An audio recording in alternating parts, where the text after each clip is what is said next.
I got so much fucking design on right now.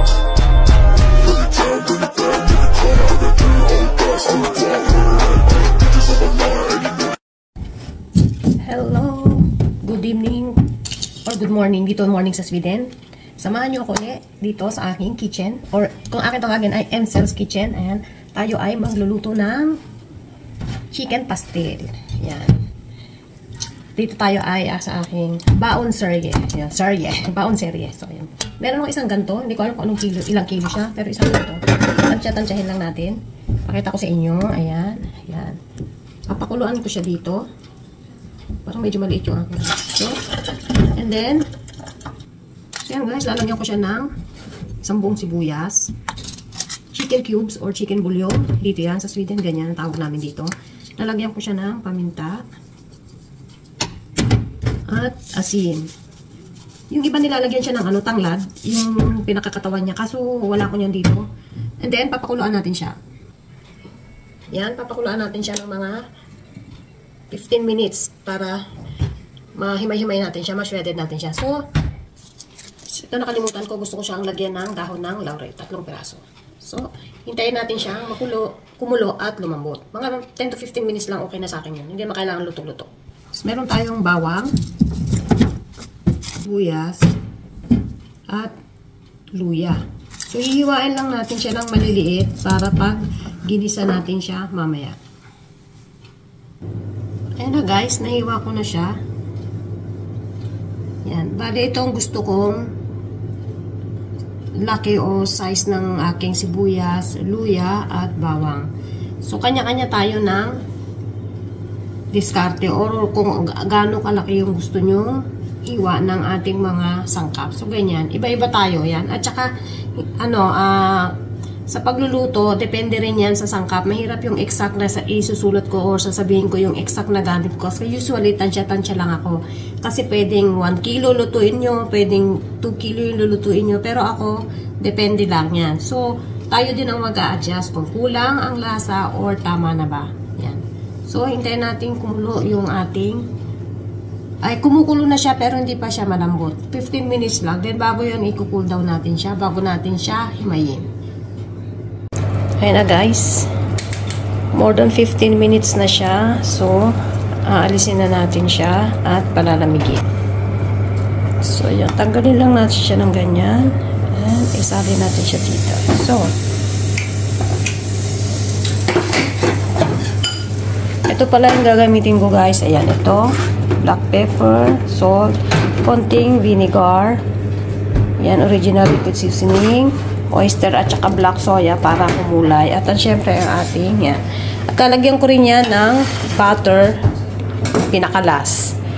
Tsaka syempre kailangan natin ng mantika, panggisa. Yan. Yan lang guys. At syempre meron din tayong yan, sweet chili garlic. Yan. Gawa ko rin yan guys.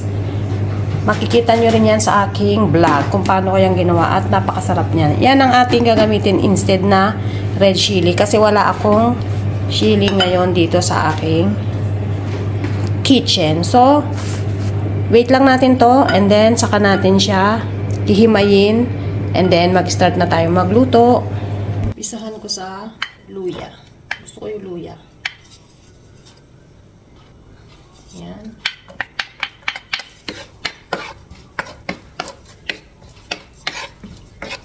Lutuin lang natin siya ng konti. Saka natin ilagay ang sibuyas at bawang. Ayan na guys. Naluluto na siya. Lagyan na natin ang sibuyas. Bango ng luya.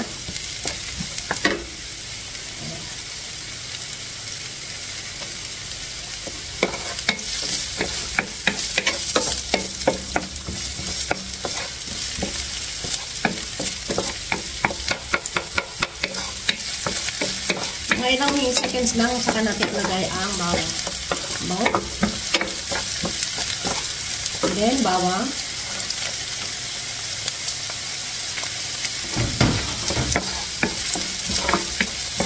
Alam niyo guys, yung chicken pastel, yung iba, gusto yung crunchy. Yung patitigasin nila yung chicken. Pero ako, ayoko nang ganun kasi nagawa ko na yun dati. Crunchy siya. Pinatosta ko. Ayoko nang ganun kasi hindi siya, para sa akin hindi siya masarap pangbaon o pang-ulam sa kanin na matigas. Gusto ko yung soft lang. So, gagawin ko ngayon, medyo maanghang na soft na chicken pastel. Pero syempre yung iba, kung bet nyo yung medyo crunchy, edi gawin nyo. Ako, gusto ko ganito. So, tips lang naman kung gusto nyo yung ganun. Pero syempre, chicken pastel pa rin yan. So, ayan. Luto na siya. Masyado na siyang mabango para sa akin. Ayan. So, lagyan na natin ang chicken. Ayan, ganyan siya karami dito. Parang half kilo ata po. Hindi ko siya masyadong niluto ng gusto. Pinakuluan ng gusto. Kasi, lulutuin pa naman natin yan. Ayan na guys. Lutuin lang natin yung ating chicken.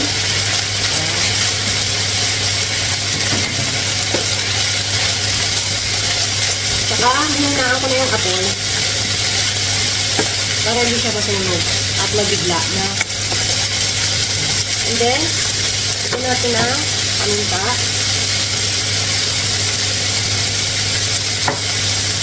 Konting asin kasi meron na yung soya mamaya. Haluin natin. Mamis ang bango. Kasi may luya. Best talaga sa akin na maraming luya. Para sa akin ha.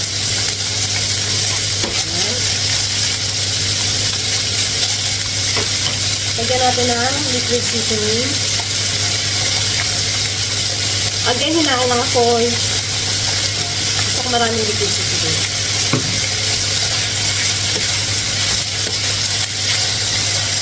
Nakadisama ko may saging. Yung binabalot sa saging. Yung nakikita ko kasi binabalot sa saging. Wala meron tayong arte. Pero wala akong dahon ng saging. Sa baon na lang siya or sa foil. Yan. And then guys, lagyan natin na black soya. Yan. Oyster. Again, tansya-tansya. Depende yan sa inyo. Sa inyong panlasa. Hindi ba guys, nagninegosyo na ito. Gumagawa sila ng ganito kahit din natin lang sa trabaho. Binibenta lang nila ng 35 pesos. Yung mo kaliit lang na ibabalot mo sa kanin o sa dahon. 35 to 30 pesos. Diba? Mabilis na negosyo dito. So, ako sa Pilipinas, matagal ko nung negosyo. Alam niyo, the more na lagi nyo siyang ginagawa, mas matututo kayo ng pasarapin yung inyong recipe. Yan. Para sa akin, napakasimple lang yung chicken pastel. Kita nyo nag-change na siya ng color. Yan.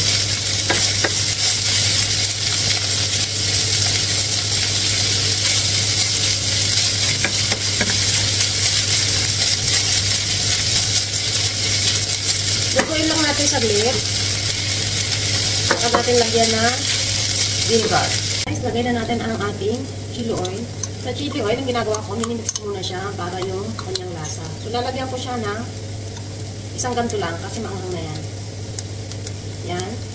Tamis anghang din naman to. And then, lalagyan ko din siya ng 1 teaspoon din na sugar.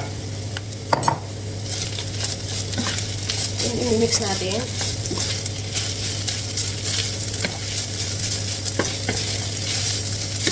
Again, ayaw ko siya ng crunchy. Pero nasa sa inyo yan kung gusto nyo ng crunchy. Kasi, hindi ko siya bet. Tapos nakita nyo, nagda-dark yung color niya. Kasi habang tumatagal, nagiging dark yung kanyang color dahil sa soya. At yung aking ginamit na soya ay dark soya. Pwede rin naman yung regular soya ng soya natin. Pwede rin yun. Pero, again, kanya-kanya tayo. Yan. So, yan. Lutuin lang natin yung hinalo natin na sugar. So, okay na yan. Halo na natin. Lagay natin ang vinegar. At syempre, guys, sa vinegar, tips ha, tips. Huwag natin haluin. Yan. Mga siguro isang spoon yan. Narinig nyo, di ba? Hanggat naamoy nyo ang amoy ng vinegar, huwag nyo siyang hahaluin. Pag nawala na yung amoy niya, ibig sabihin luto na siya, saka natin siya hahaluin. So, yan na guys. Hindi ko na naaamoy ang vinegar.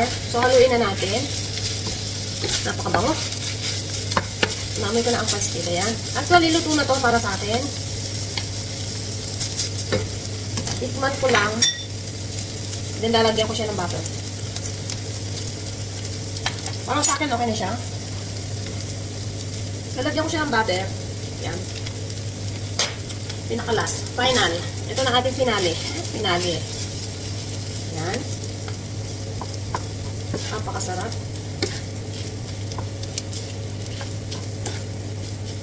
Sinagawa na lang tayo. Tapos, ang sarap niya.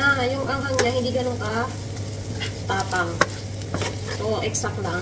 Yung apoy ko guys, ginawa ko na lang siyang number 1. Kasi, again, ayoko nga siya ng tostado. Pero sa inyo, kung gusto niyo tostado, maglagay pa kayo ng mantika or butter. And then, medyo i-level nyo yung apoy. Tapos, halo-halo lang hanggang sa maging crunchy. Kasi yung kinain ko yung crunchy, halos nagsiksik lahat sa ngipin ko ba. Parang hindi ako nag-enjoy.